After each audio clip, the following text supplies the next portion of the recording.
All right. So how do you do prevention for this? Drink plenty of liquids. Okay. Force yourself to drink little sips throughout the day when you're in cold weather, just to make sure your body's getting a continuous supply of water. When possible, have mid-morning, mid-afternoon breaks for drinks from your thermos, and make it a habit to have a hot drink before turning in at night. So just keeping your body. And you may not want to drink because of the added hassle of being cold or drinking when you're minus 35 or something like that. But you got to keep yourself. Like your canteen might get cold or your bottle might get cold. You don't want to drink the cold water, but you got to keep yourself hydrated. Coffee, tea, and alcohol are bad things. So if you drink that, you'll dehydrate yourself even more. Just so you guys know. And salt water. Salt water. Yeah. Salt. I think I'd rather have dehydration than coffee, but that's just me. Yeah, but avoid alcohol, right? Everyone says, or one of the common myths is that a little bit of alcohol warms you up, right? It's just a false illusion. Thins out your blood. Yeah. Okay, treatment. Casualties should be kept warm, with clothes loosened to allow good circulation. Liquids and salts should be fed to the casualty gradually. When salt tablets are not available, common table salt will do, and that's to replenish some of their electrolytes, and plenty of rest is essential. And will taste disgusting. What's that? And will taste disgusting. Table salt, yeah. But Table salt in your I water? eat it by the handful. Good stuff. Breakfast with champions. Right, you're out doing survival training for a couple of days. A handful of salt does wonders. Lovely. Everything has too much sodium in it, though. Like if you look at what you eat a day, it's like 10 times the amount of salt you eat. So the odds of you being So just don't look. short on salt are like so slim. That's kind of. If you're really active and you haven't eaten exercise, properly you though, just water it. like if you're really going during your survival training and you haven't eaten properly during the day and you've just been drinking lots of water but you haven't had any salt, you can pass out from that too. Electrolyte imbalances. Okay. Yeah. One more thing here is we're going to talk about shock, and then we're going to move on to improvised shelters. So shock is a condition caused by the reduction of the effective circulating blood volume. It can be caused by severe injuries, loss of blood, pain, and many other factors. The normal reaction of the body to severe cold is very similar in its reaction to shock. Therefore, shock will usually develop more rapidly and progress more deeply in extreme cold than it will in normal temperatures. So some signs of shock here are apprehension, sweating, pallor, which is a discoloration of your skin, okay? Rapid, faint pulse, cold, clammy skin, and thirst. Anyone know any other signs of shock? Hyperventilating sometimes? Like, it depends, but if someone breaks down. You get shallow breathing. Shallow breathing, yeah. Usually, you probably won't have hyperventilating because it's a depression of your system.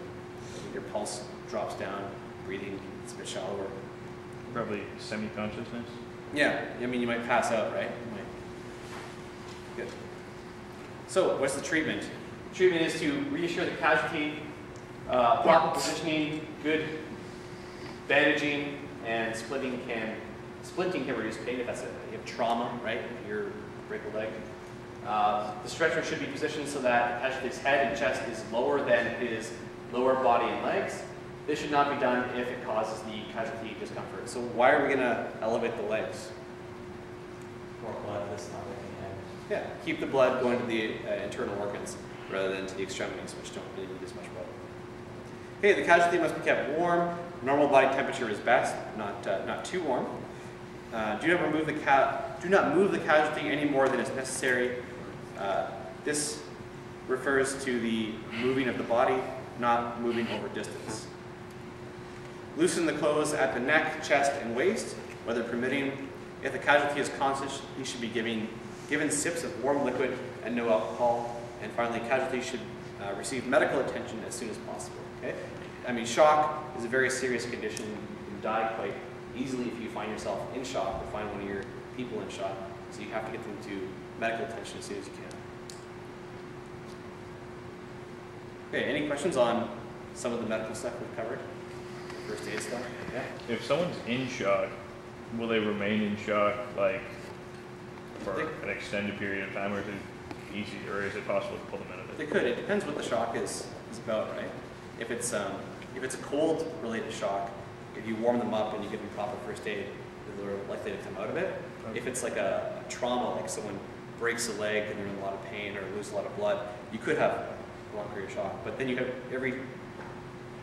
for every minute that you're in shock, right, you risk the person dying of shock. Everyone dies of shock. Eventually your organs will just shut down, and you'll try to resuscitate the person with CPR. It might not work. Fun. Good. Okay, so we're going to talk about improvised shelters. So a shelter can protect you from the sun, insects, wind, rain, snow, hot and cold temperatures, and just skip the next part. Some army slides. It can give you a feeling of well-being. It can help you maintain your will to survive. Okay, so having a decent shelter to help you maintain your will to survive. Okay, you're not just out in the wilderness. You've made yourself some sort of habitation. Okay, in some areas, your need for shelter may take precedence over your need for food and possibly your need for water. Okay, if you're in very, very cold temperatures, you got to find yourself shelter immediately. For example, prolonged exposure to cold can cause excessive fatigue and weakness.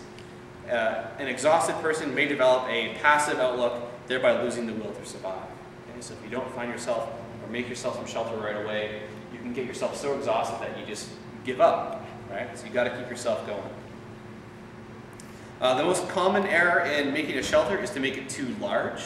Okay? A shelter must be large enough to protect you, but also be small enough to maintain your body heat, especially in cold climates. Okay? So you don't need a big shelter.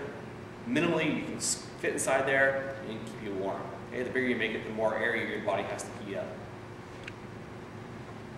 So some types of shelters, okay?